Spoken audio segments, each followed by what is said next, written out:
Hey there, welcome back to my channel. If you're here for the first time, I'm Devi Sundar, and in my channel, I talk about breath, mental health, and occupational well-being.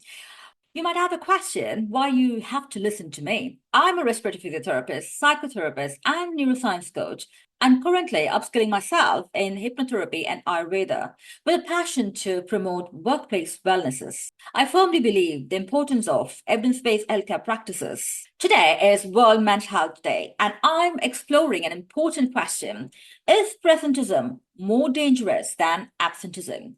You might be wondering if you're contributing to chronic stress in your workplace without even realizing it. Let's dive into that today. But first, here's what I'll be covering in this video. I'm going to introduce you to the stress and health, pain points in UK workplaces, the science behind stress and inflammation, and what practical solutions Teletherapy Limited provides for micro and macro organization, and next steps to take. Before I could dive in further, if you have not already done, please do hit that subscribe button and the notification bell so you get notified on my weekly videos. Let's start by understanding stress. I'm going to compare stress to the car, the product what we use on our daily lives. Without car, we cannot travel, especially in UK around the places outside London. I should specify that, with London being having the tube systems and good facility of transportation. And so if you're living anywhere else in the part of the UK, car is essential. And outside UK, overall, globally, car has become an essential part of the life for everyone. So if you compare the car to a human, in this picture, you can see the engine, which represents the heart and brain, the physical and mental energy. For that to ignite, there are several other parts of the car, and the systems in the car should be functioning properly. Comparing the nervous system, which controls the movement and response, to the spark plugs, distributor, and battery, and the central nervous system, which coordinates the function, where it represents the alternator, radiator, starter motor, brakes. Brakes, especially the parasympathetic system, the mind's regulatory mechanism, the self-control, and the shock absorbers, the muscular system, and the emotional resilience, stability and stress absorption in our body. And the other picture there, you can see the exhaust system. It is our respiratory system. To maintain balance and vitality and get the functions going on, we need to have a proper respiratory system. Even all the other systems needs to function. It relies on a clear exhaust system. Now, getting to understand the stress, comparing with a car, stress can be good or bad in our lives. But short bursts of stress, like igniting the engine of the car, or if there is a speed breaker, a kind of getting off the speed breaker, after the brake, you put the accelerator for a little fraction of a second to get you going, can boost performance. But if it stays in a constant higher acceleration, your exhaust going to get dumped with a lot of gases, and without clearing your exhaust properly, your car is not going to function. Likewise, your mind and heart is not going to function properly. So chronic stress leads to inflammation, impacting your health in a number of significant ways. When we talk about the consequences of stress, decreased productivity, which means like your stress is going to impact your cognitive function, reducing concentration and your task efficiency, particularly in high pressure roles requiring creativity. And it also leads to higher absenteeism and turnover. Stress is a leading cause of sick leave in UK, driving employees to leave unhealthy environments. Another consequence is presenteeism. Often overlooked, presenteeism causes employers 3 times more than absenteeism, as disengaged employees are physically present but unproductive. And poor employee well-being. Chronic stress leads to mental and physical health issues such as anxiety, depression, heart disease, and more chronic illnesses, diminishing the morale and the engagement. Before I could go on to the pain points in UK workplaces, here are some of the startling facts. 1 in 4 people in UK suffer from psychological injuries at work and mental health conditions. And 1 in 5 people in UK have chronic respiratory disease, and stress is one of the common trigger for that, especially in people with asthma, where the stress actually increases their inflammation and increases their wheeze. And in COPD, as a result of stress, people get addicted to smoking and alcohol, and smoking has been proven to be having a direct impact on the lung, leading to chronic obstructive pulmonary disease. Now, let's move on to the pain points in UK workplaces. There are three major pain points I'm going to expose here in this video. Number one is the high levels of workplace stress. The data confirms 17 million working days were lost last year due to stress, anxiety, or depression, accounting for over half of all the work-related health cases. Nearly 914,000 workers suffered from work-related stress. The second pain point is lack of mental health support. Poor mental health costs UK employers 45 billion annually, mainly the presenteeism where employees are present physically but unproductive costs 3 times more than the absenteeism. Additionally, factoring in the healthcare, social support, and lost productivity, UK Health Centre for Mental Health has predicted that over 100 billion annually is the costing to address the mental health for the employees at workplace. Let's talk about the employees' perspective. 79% have confirmed they are stressed due to excessive workloads, and 60% feel unsupported by management. And 39% of UK employees believe they lack appropriate and adequate mental health support, contributing to burnout and lower productivity. Now, talking about the lack of management support, I would like to share my personal story. At my last job, I took a stand for quality assurance, both for the employees and the consumers, with public interest at heart. I wanted to address the gaps that were putting mental health at risk, but instead of support, I got played. My efforts to improve the system increased my stress levels to a point where I became physically unbearable. The result is I lost my vision in one of my eyes. When I went to the doctor, I was told that now I'm lifetime disabled. I can't drive. Can you imagine the emotions you would feel in that situation? The fear, the anger, the hopelessness, it shattered my mental health. The confidence was shaken. I felt isolated, unsupported, and questioned if fighting for what's right was even worth it. But let me tell you, I survived. I fought through it calmly with using my own body's natural drug, my breath work, and some eye exercises, and some vitamin supplements, which shown a positive result. After 7 long weeks, I got my vision back. But the question remains, where did the system go wrong? When we talk about systems, we have to realize we are the ones who make the systems. We make the laws. Laws are supposed to set boundaries and uphold ethics. But what happens when those same laws fail to protect human well-being, when they fail to shield us from the very stress they should prevent? Think about this. In UK, we are constantly revising the tax laws, ensuring the system works for financial interests. Yet, when it comes to human rights law, especially around the mental and physical health in the workplace, they fall short. They fail to protect us. This disconnect between the law and the human welfare is one of the biggest gaps contributing to burnout and presenteeism at the workplace. And to add on to this, the British Association for Counselling and Psychotherapy survey in 2022 to 2023 informs us there is 1.9 million people on the waiting list for the mental health support. And there is a 6% increase in the suicide rates in the year of 2022 to 2023. Looking at all of those startling data, it confirms that we need to take a different approach to mental health support at workplaces. Another key point, which is the third key point, is the overlooked respiratory health. Respiratory issues and stress are closely connected, and most of us are familiar with this evidence with a lot of, especially people in healthcare setting.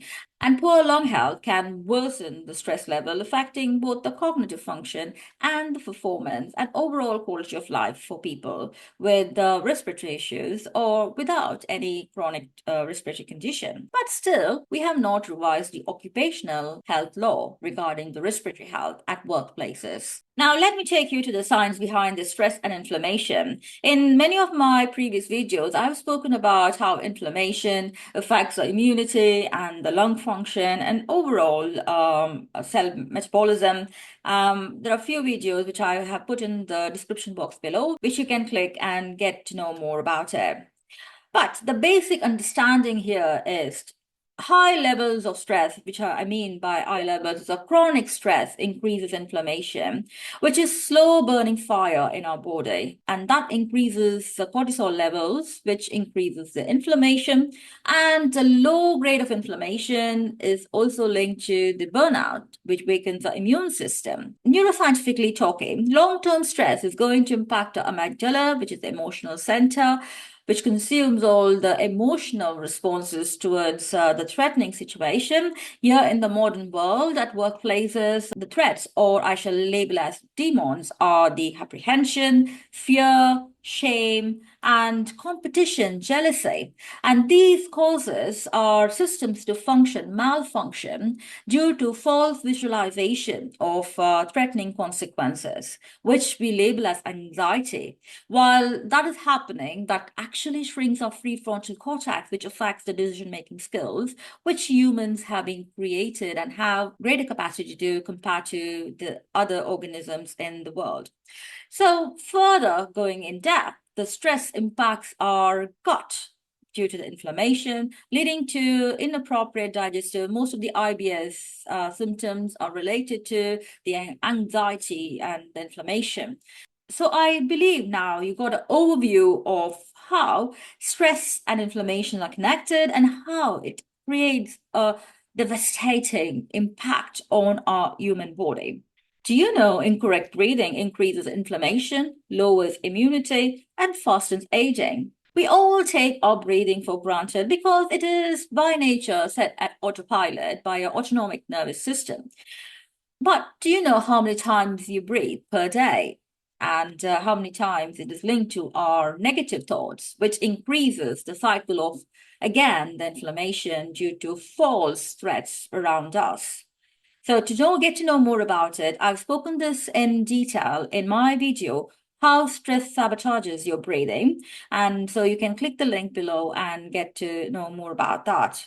Your breath is a natural drug you have inside you, which can reverse the inflammation and improve your immunity and slows down your aging. So you get to look younger for longer. Now, I'm going to shift your focus to our brain waves and how our breathing is connected to our brain waves to make us look younger. Did you know your breathing pattern are tied to brainwave activity? Here's how it is. Slow breathing promotes alpha and theta waves, inducing relaxation and creativity. Fast, shallow breathing triggers the beta waves, increasing the stress and alertness. The simple act of breathing deeply can shift your brain into a more relaxed state, helping you to manage the stress more effectively. So now, what does teletherapies offer to micro and macro organization to improve the workplace well-being? We offer three practical solutions. We offer workshops on stress management. Our workshops are incorporated with principles of neuroscience, hypnotherapy, and multiple other integrative psychotherapeutic techniques.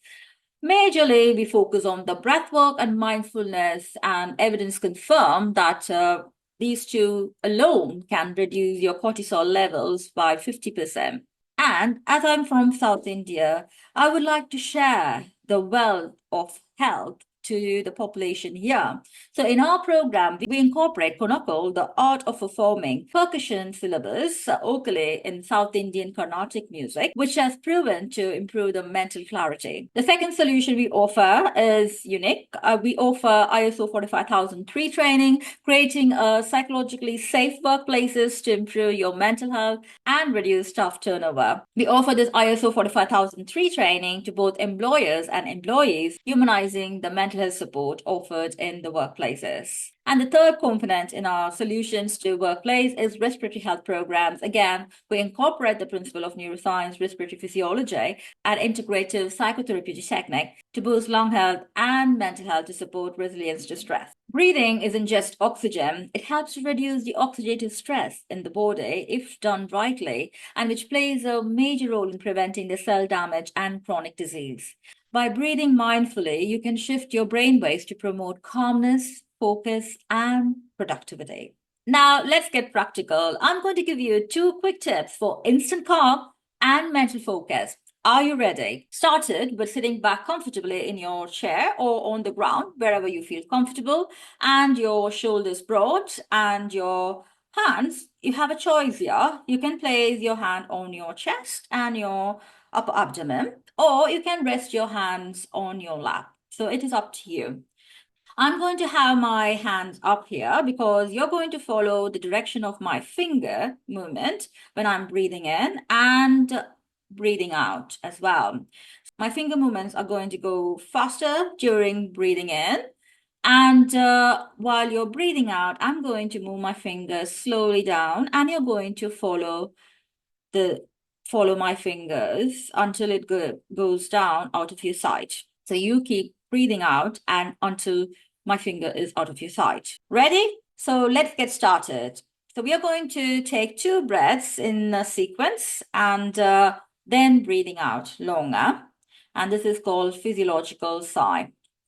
So breathing in, another breath in, and breathing out.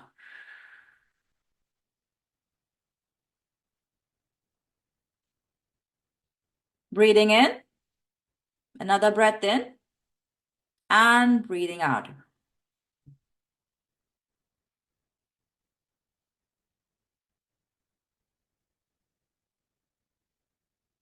Again, one more time, breathing in, another breath in, and breathing out.